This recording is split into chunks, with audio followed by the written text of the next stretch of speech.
So today we'll be cooking Ginataang Bilo Bilo. So first, let's boil some water and add 1 cup of tapioca pearl. So we'll cook it until it becomes full transparent. So to make the rice balls, we need 3 cups of glutinous rice and 1.5 cups of water.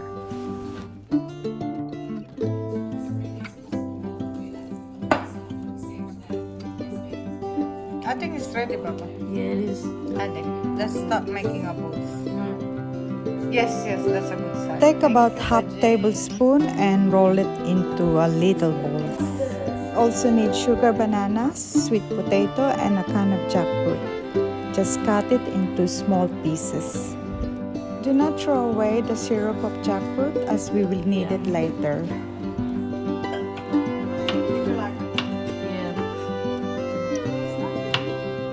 That's a pineapple. Let's start cooking. On medium heat, we'll add 1 can of coconut milk, 2.5 cups of water. Let it boil, then add 1 cup of sugar. Mix it until the sugar dissolves, then add the rice balls. Once the balls start floating, we can add sweet potato,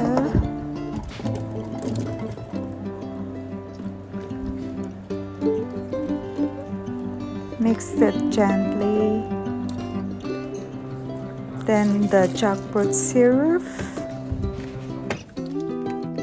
When the potatoes is half cooked, we can add 1 more can of coconut milk, then the sugar bananas,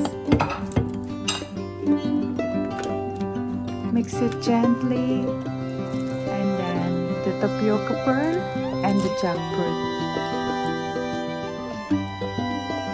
So by this time, just cook it in low heat, and we'll cook it until the sauce becomes thick. And that's about it. I hope you try it and see how you go. Thanks for watching.